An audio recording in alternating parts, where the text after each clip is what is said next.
And today we are going to start reading about the kingdoms and godheads of the mind.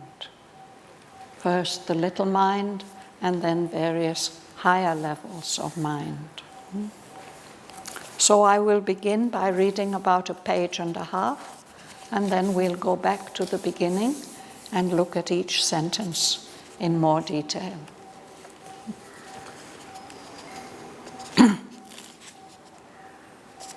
This paradise which Asvapati has been in, the poet tells us, this now must be overpassed and left, as all must be until the highest is gained, in whom the world and self grow true and one.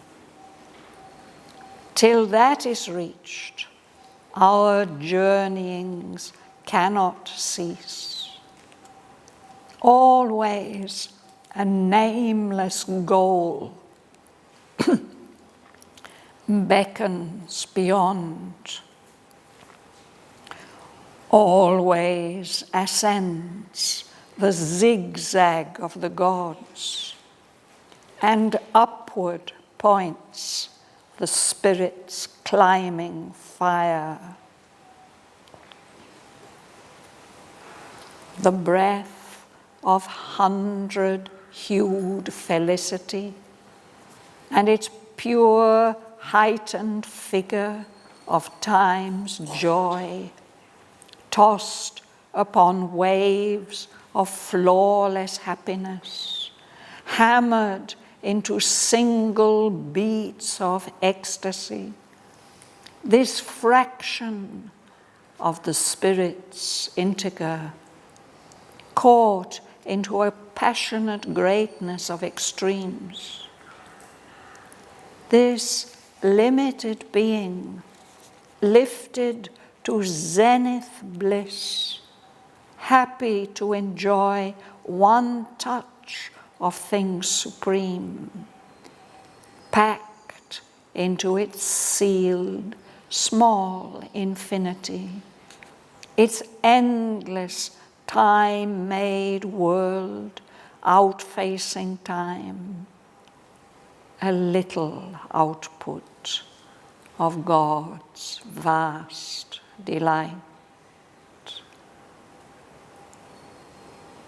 The moments stretched towards the eternal now, the hours discovered immortality, but satisfied with their sublime contents. On peaks they ceased, whose tops halfway to heaven pointed to an apex they could never mount, to a grandeur in whose air they could not live, inviting to their high and exquisite sphere, to their secure and fine extremities, this creature who hugs his limits to feel safe. These heights declined a greater adventure's call. A glory and sweetness of satisfied desire tied up the spirit to golden posts of bliss. It could not house the wideness of a soul which needed all infinity for its home. A memory soft as grass and faint as sleep, the beauty and call receding sank behind, like a sweet song heard fading far away upon the long, high road to timelessness. Above was an ardent, white tranquility. A musing spirit looked out on the worlds, and like a brilliant clambering of skies, passing through clarity to an unseen light, large, lucent realms of mind from stillness shone.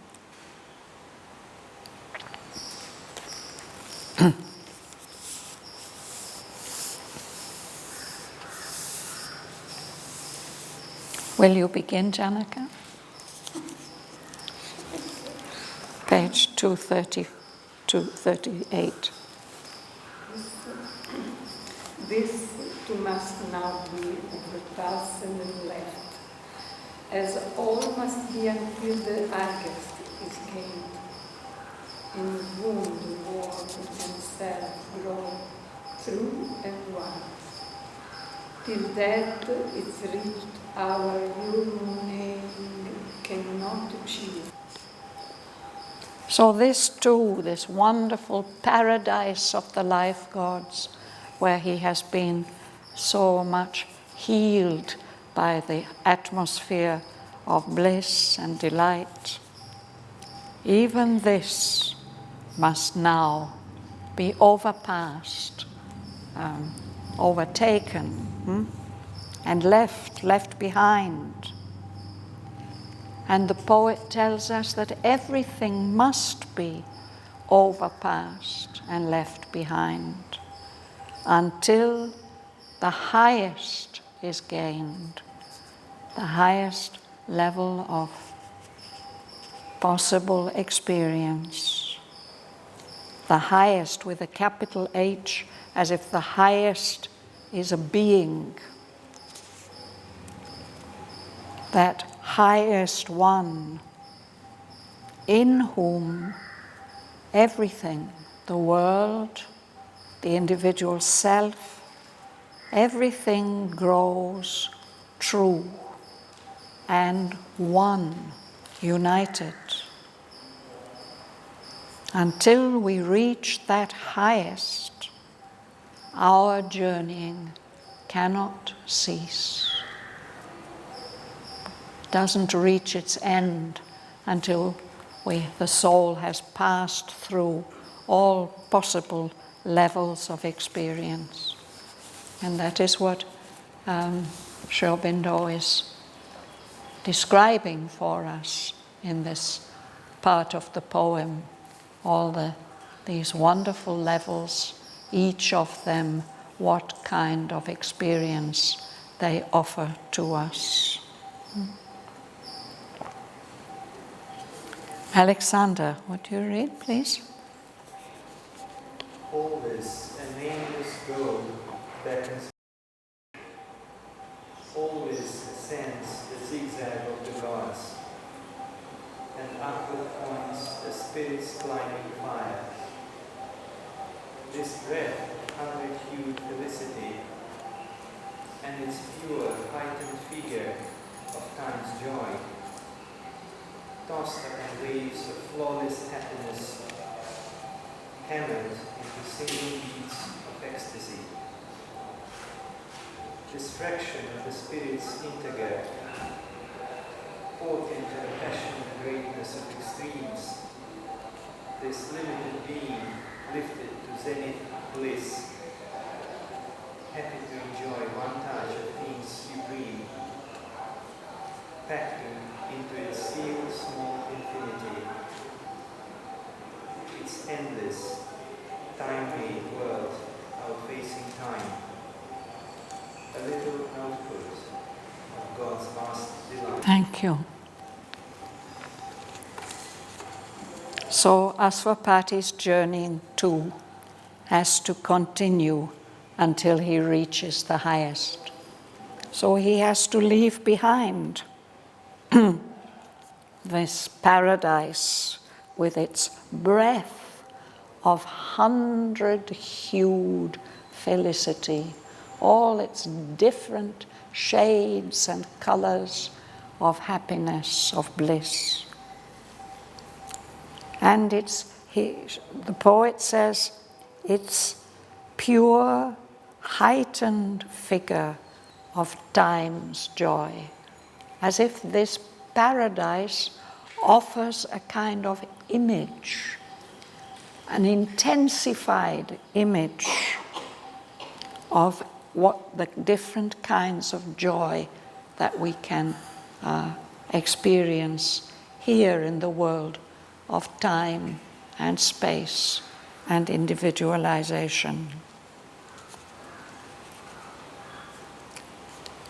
That world is as if being tossed on a sea of perfect, flawless happiness, and as even if it's being compressed, hammered into single beats of ecstasy, moments of pure delight. This paradise, Sri Aurobindo tells us, is just a fraction, a tiny little portion of the wholeness, the integer of the spirit. But it has been caught into this passionate greatness of extremes. It has been lifted up to the very peaks of bliss. It is content.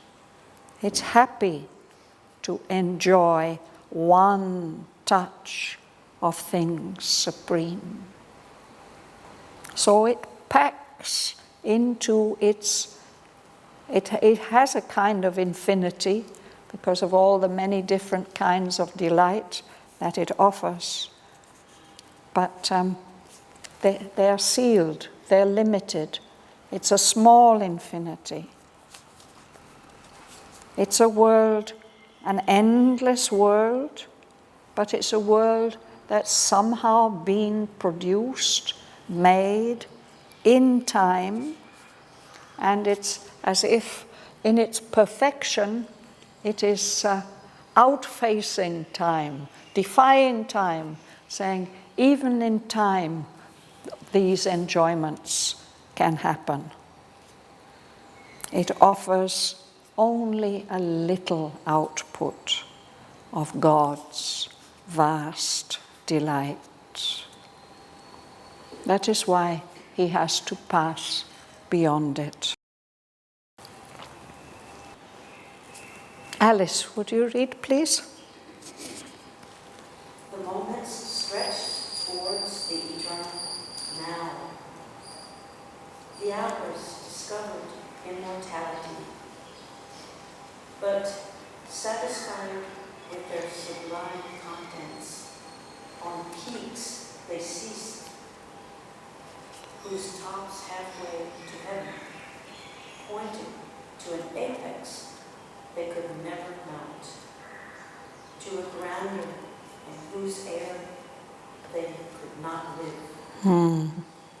So in that paradise, the moments are as if stretched out, as if promising the realization of an eternal moment of bliss. The hours pass, they are short-lived things, hours and moments. But these hours, because of that blissful felicity they offer, they discover what immortality is like. But that world is satisfied with its sublime contents. All this beauty and delight. It doesn't feel the need for anything more. So this world rises to a certain height, to peaks that are only halfway to heaven. They're not taking the full journey. they stop halfway. They are pointing to that highest heaven, to that highest which the soul should gain. But they're pointing to an apex, to a highest point which they could never actually reach.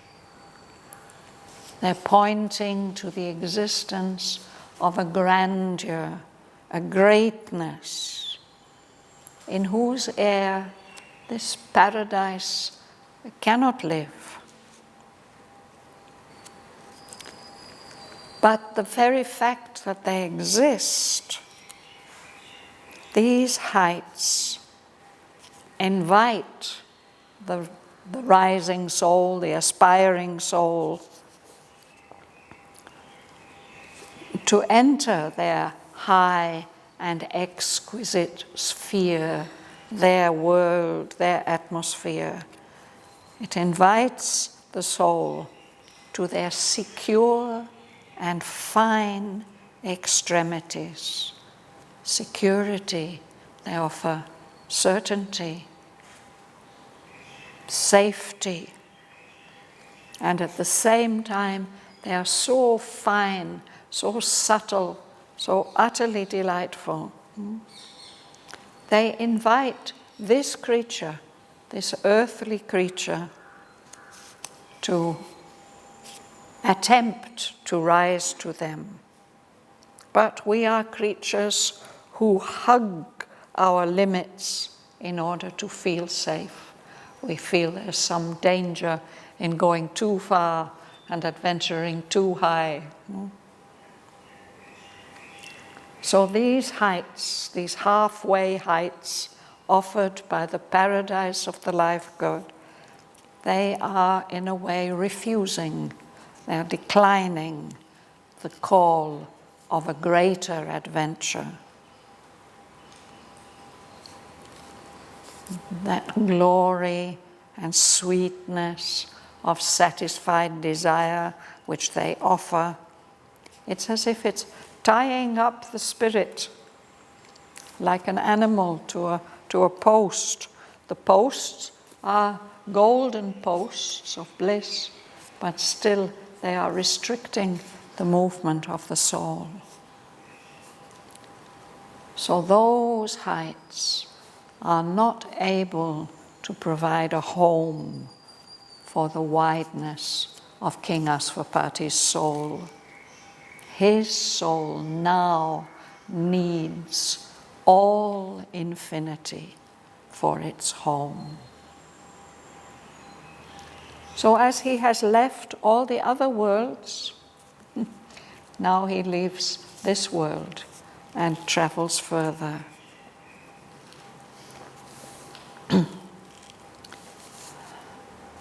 Will you read, please, dear?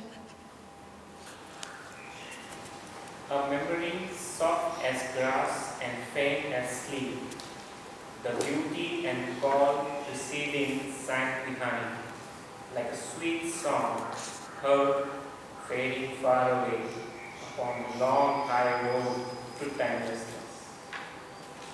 Above was an ardent white tranquility. A musing spirit looked out on the worlds, and like a brilliant clambering of skies, passing through clarity to an unseen light, large, lucent realms of mind from stillness show. All right, thank you. So this is the first mention of the realms of mind.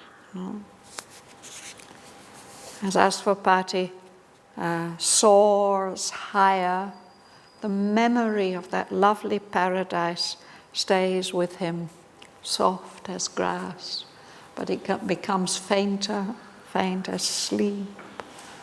The beauty and the call of that paradise, they're getting further and further away. It's like some lovely music. As you move away from it, you hear it less and less clearly, because he is moving further on the long, high road to timelessness. This, although it is such a wonderful paradise, it is still a time-made world.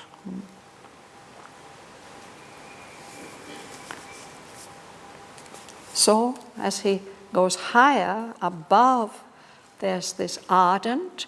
Ardent means burning, intense, white, tranquility, peacefulness, no disturbance. From those heights, a musing spirit looked out on the worlds, musing.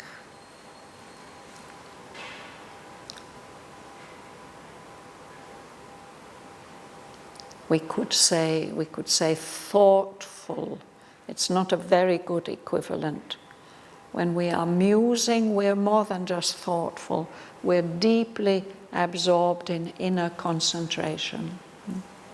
So a spirit like that is looking out from that ardent white tranquility.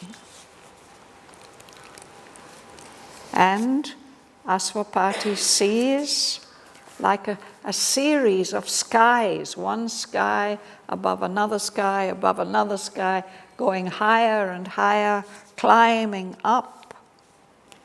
Each of those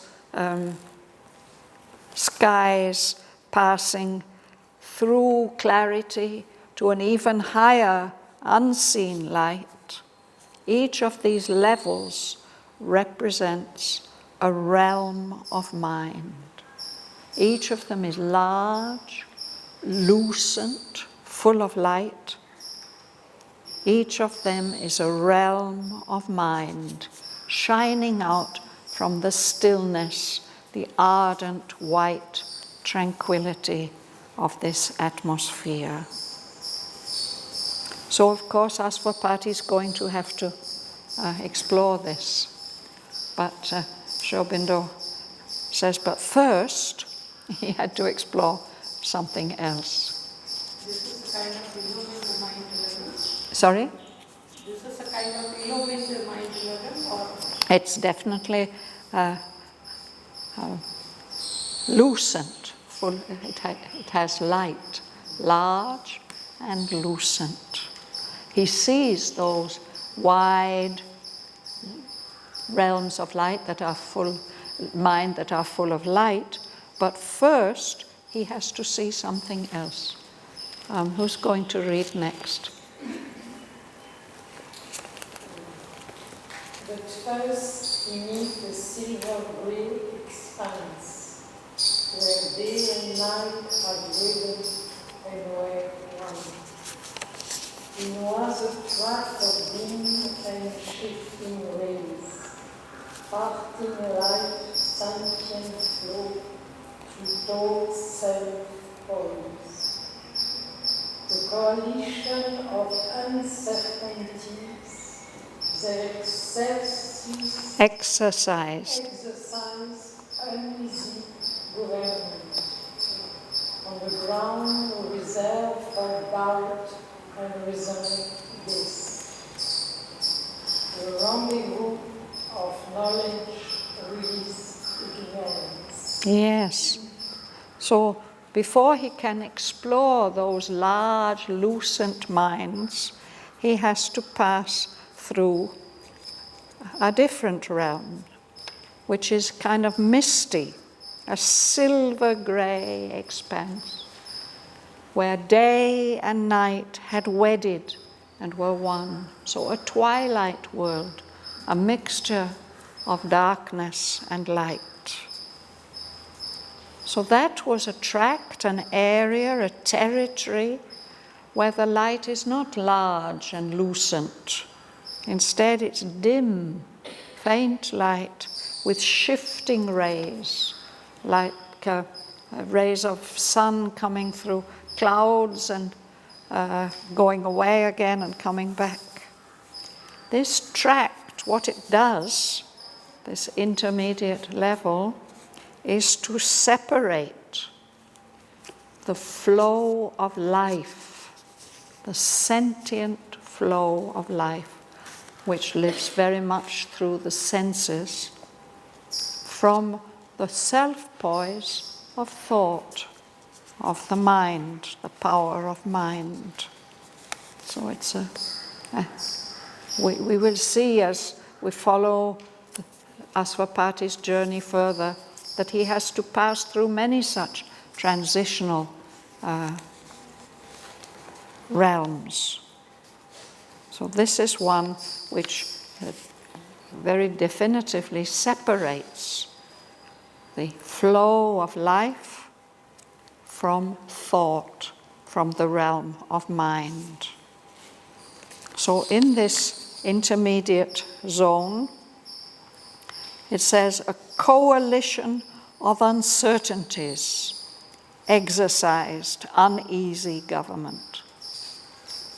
A coalition is when in a government and there are at least two parties who are not fully in agreement, but still they have to combine in order to govern. So, but these are all anyway uncertainties, no? So the government that they exercise is uneasy, unclear, unsure of itself, not steady and reliable, and that is based on a ground which is reserved, it's kept separately for the use of doubt and reasoned guess. Much of what we do when thinking is a kind of reasoned guess. No? We do the best we can to work out what looks most probable, but it's not really sure and certain. Dara. At its low extremity, turns difficult sway, and mind that hardly saw and slowly found. Its nature to our earthly nature close, and keep to our precarious mortal thought, that looks from soul to sky, and sky to soul, but knows not the below, nor the beyond. It only sensed itself and outward things. This was the first means of our slow ascent from the half-conscious of the animal soul, living in a crowded press of shape events, in a realm it cannot understand nor change, only sees and acts in a given scene, and feels and joys and sorrows around. Thank you. So it's a realm where knowledge is mixed with ignorance. And especially at the lowest level of that realm, which is a mixture of knowledge and ignorance, at the lowest level of it, the lowest extremity of it, there's something that is really trying to control, but can't really manage it. Sway means rule, difficult sway. There's ruling a mind that can hardly see. It doesn't have any real power of vision and only finds things out very slowly. So that mind is very close to our earthly nature, our material nature.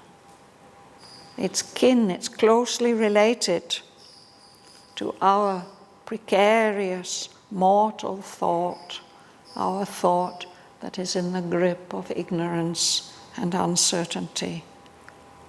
Our mortal thought, which we look from the ground to the sky and back again to the soil, but we don't know what is beyond those firmaments. It's not capable of knowing what is below, what is above. So this mind, which is described here, was the first means of our slow ascent, our slow development and evolution from the half-consciousness of the animal soul, which lives in a crowded press of shape events, in a realm it cannot understand nor change. If you live close to animals, you will know what problems they have to understand what's going on around them. Even with cats and dogs, it's like that, because they're living with these sensory experiences happening around them all the time. But how to interpret and understand it? It's in a realm it cannot understand, and it can't change things. I know my little cat would very much like to change many things, but she doesn't have the capacity to do that, and so she suffers. That animal soul sees and acts in the scene which it's been given. It doesn't have much choice at all. No? It does feel joy and sorrow for a little while, but only for a short time.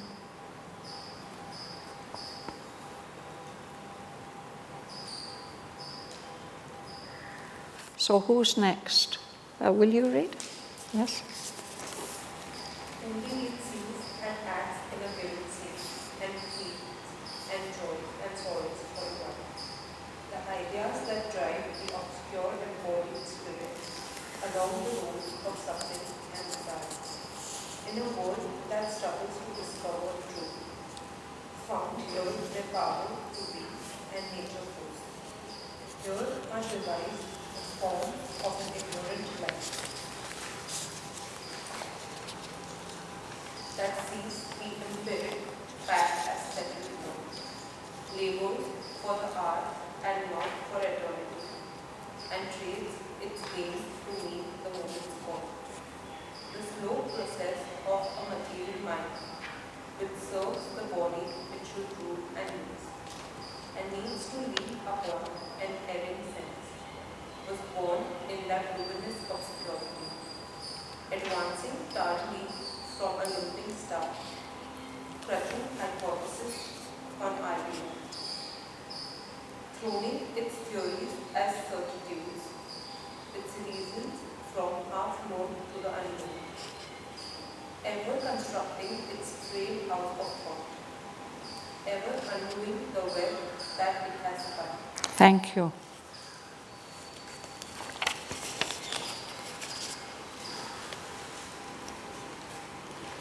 So in this realm, separating life, the life levels, from those of mind proper, there's this mind that can hardly see, which slowly discovers things, which only senses itself, its own experience, and some outward things. This first struggling mind was the first means, the first efforts and a possibility for us human. We've become human beings, but first we had to pass through this stage. This slow ascent from the half-consciousness of the animal soul that's living in this crowded press of sense impressions in a realm it cannot understand nor change. It can't help it. It has to see, and it has to act, in a scene which is given to it. It does feel, it feels joy and sorrow for a while. But in that realm, the ideas that drive the obscure embodied spirit, the spirit that's developing in a physical body, it drives it to more and more experience. It drives it along the roads of suffering and desire in a world that's struggling to discover truth. So that in this that realm which Asvapati is now seeing, that's in a way where they find their root, their origin, their power to be, and their nature force.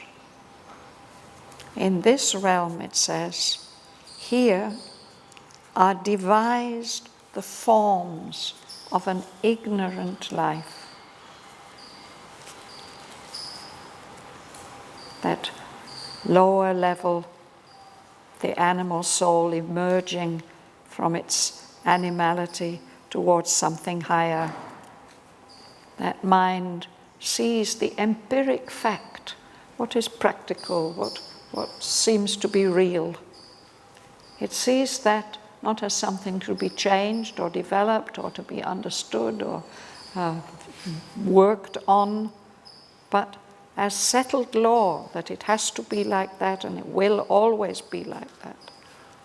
That mind is working just for the present moment. There's not a thought of laboring, working for eternity. And so whatever it feels it has gained, it's ready to throw away just in response to the call, the appeal of the moment.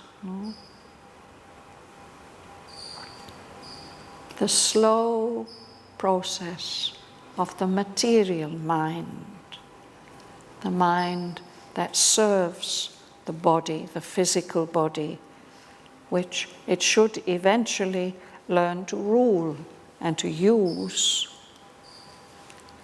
The material mind needs to rely on the senses, but the senses are erring, they're not reliable, they can always make mistakes.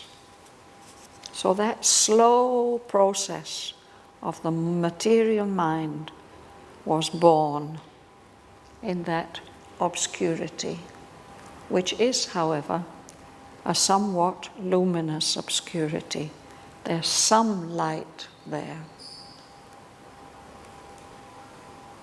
There's even some reasoning. Will you read?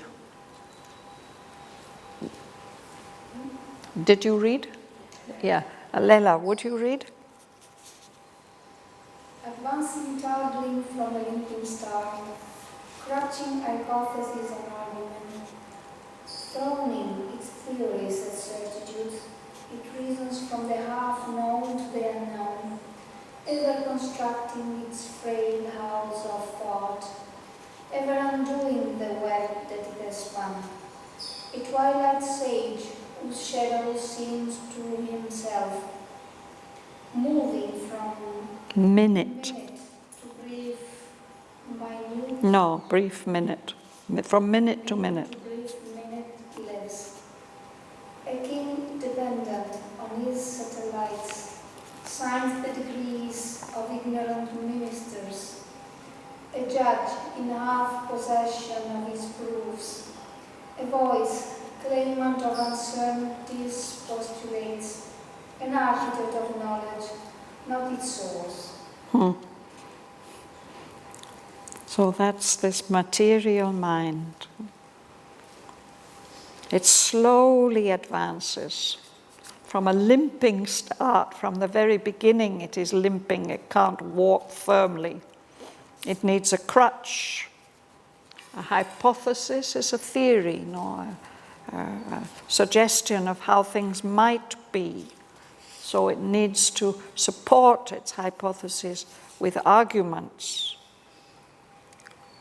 This material mind, it develops theories of how things are, but it then says that its theories are certitudes. They really are like that. A theory normally is just a proposed idea. No? This material mind is reasoning from the half-known to the unknown. And so it's always rebuilding, he says, a frail house of thought, building up a mental structure for itself to live in, to feel safe in, to use as its base. But that consciousness is also always undoing the web that it has spun. Like a spider, it may weave a web in which it can catch things and feed from and use as a base, but at the same time it's always undoing them. It cannot have any long-lasting reliability. It's as if that mind is a kind of sage. It has a certain wisdom, but it's a twilight sage, half light. And his own shadow he takes for his real being. He moves from minute to minute. That's the way this consciousness lives. It is, in a way, a ruler of the being, but it's entirely dependent on all its servants and satellites. And it allows those who should be its servants and advisors to make decisions for it. He just signs whatever they tell him to. Or he's like a judge who has to take serious decisions in a court of law, but who hasn't really understood what the case is all about.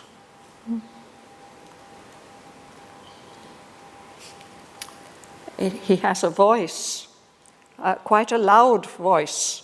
He's ready to speak out and make assertions. He's quite clamant.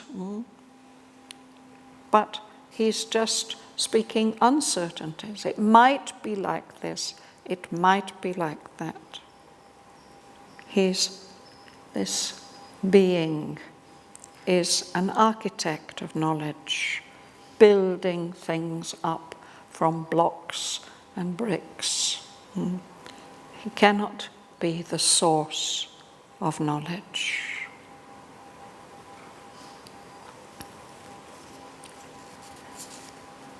We'll just go a little further. Would you like to read? Yeah. This powerful born slave of his instruments thinks his low station nature's highest top, oblivious of a share in all things made, and heartily humble in his own conceit, believes himself a spawn of matter's mud, and takes his own creations for his cause. For eternal light and knowledge meant to rise up from man's bare beginning is our climb. Out of earth's heavy smallness we must break. We must search our nature with spiritual fire. An insect crawl renews our glorious flight. Our human state cradles the future God, our mortal frailty and immortal force. Thank you. So, as very often happens, Sri Aurobindo gives us first the more negative, disappointing picture, and then he gives us his reassurance. So this being, this thinking being, he's a bond slave of his instruments, the senses and the sense organs. But still, he's powerful, though he doesn't know how powerful he is. But like many such people, he thinks that he knows everything. He thinks that this low station, is just the highest achievement of nature. Human beings tend to think like that, no? That, oh, we are the summit of creation. But we are oblivious. We're not aware of our share in everything that's made, in the whole creation. It's kind of contradictory. We may appear to be humble, but actually we are quite haughty, quite proud, especially when we look at ourselves.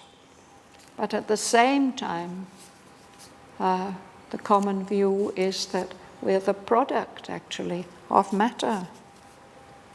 We're children spawn of matter's mud. Actually, we have created so much, but we don't know that. We think that all these things are our cause. But in fact, the mental being is meant to rise to eternal light and knowledge. Our climb, we are supposed to climb, to rise up all the way from man's bare beginning in his most primitive state. We're meant to break out of the heavy smallness, the restrictions of matter, of material, physical living.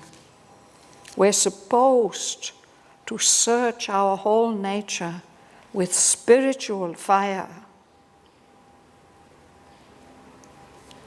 We are meant to fly high, a glorious flight, but like a dragonfly or another insect, we prelude that glorious flight, we precede that glorious flight with an insect crawl. Our human state is a cradle for the future God. Our mortal frailty, all our weakness and vulnerability, contains the possibility of an immortal force, strength, power, potential.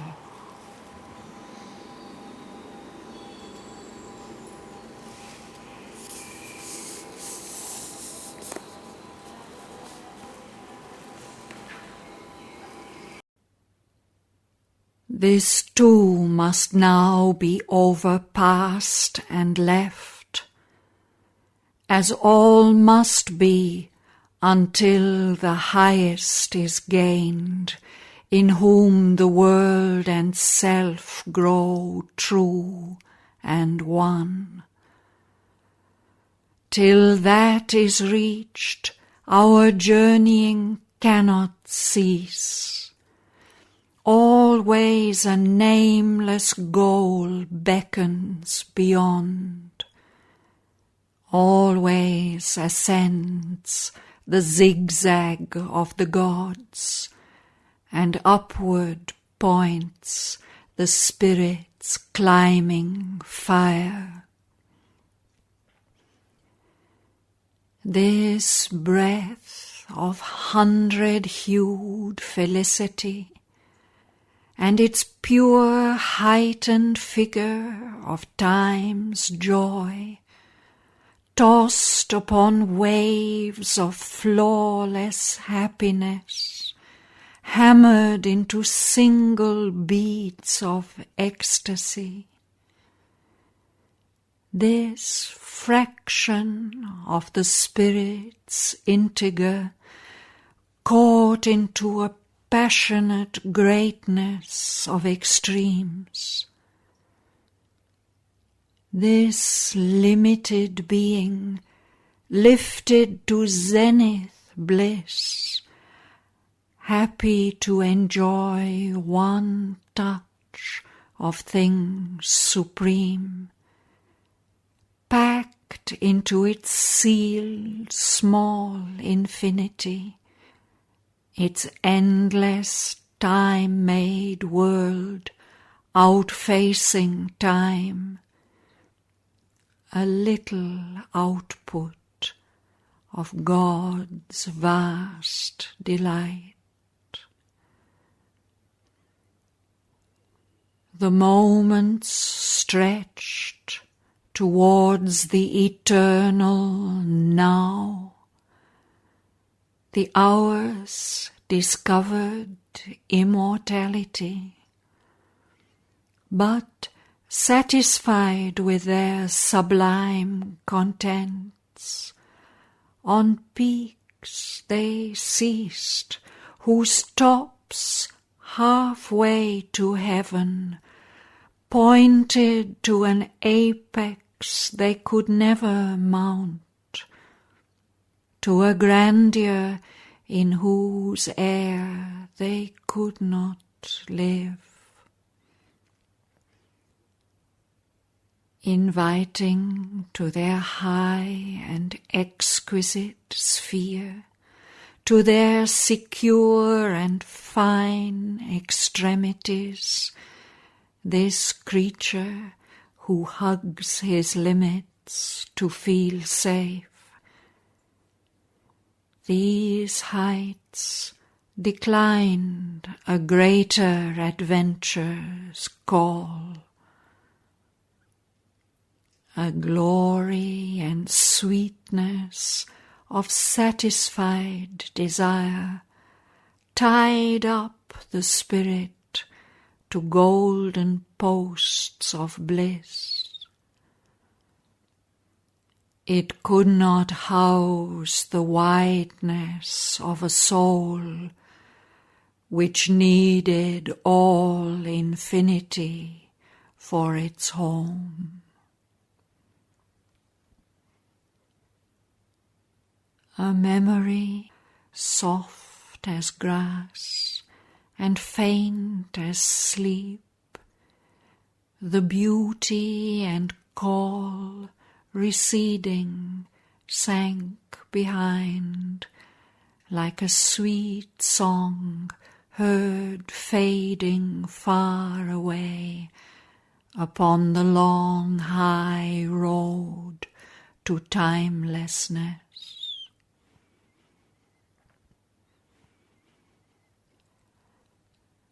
Above was an ardent white tranquility. A musing spirit looked out on the worlds, and like a brilliant clambering of skies, passing through clarity to an unseen light, large lucent realms of mind from stillness shone.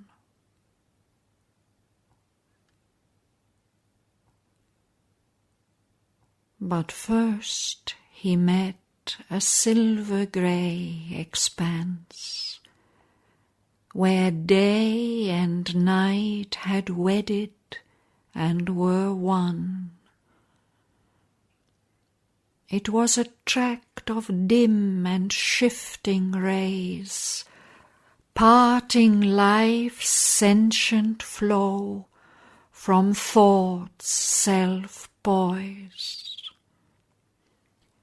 A coalition of uncertainties there exercised uneasy government on a ground reserved for doubt and reasoned guess, a rendezvous of knowledge with ignorance. At its low extremity held difficult sway a mind that hardly saw and slowly found. Its nature to our earthly nature close, and kin to our precarious mortal thought that looks from soil to sky and sky to soil, but knows not the below nor the beyond. It only sensed itself and outward things. This was the first means of our slow ascent from the half-conscience of the animal soul, living in a crowded press of shape events, in a realm it cannot understand nor change. Only it sees and acts in a given scene, and feels and joys and sorrows for a while. The ideas that drive the obscure embodied spirit along the roads of suffering and desire in a world that struggles to discover truth, found here their power to be and nature force. Here are devised the forms of an ignorant life that sees the empiric fact as settled law, labors for the hour and not for eternity, and trades its gains to meet the moment's call. The slow process of a material mind which serves the body it should rule and use, and needs to lean upon an erring sense, was born in that luminous obscurity. Advancing tardily from a limping start, crutching hypothesis on argument, throning its theories as certitudes, it reasons from the half-known to the unknown, ever constructing its frail house of thought, ever undoing the web that it has spun. A twilight sage, whose shadow seems to himself, moving from minute to brief minute lives. A king dependent on his satellites signs the decrees of ignorant ministers. A judge in half-possession of his proofs, a voice clamant of uncertainty's postulates, an architect of knowledge, not its source. This powerful bond-slave of his instruments thinks his low station nature's highest top, oblivious of his share in all things made, and haughtily humble in his own conceit, believes himself a spawn of matter's mud, and takes his own creations for his cause. to eternal light and knowledge meant to rise. Up from man's bare beginning is our climb. Out of earth's heavy smallness we must break. We must search our nature with spiritual fire. An insect crawl preludes our glorious flight. Our human state cradles the future God. Our mortal frailty an immortal force.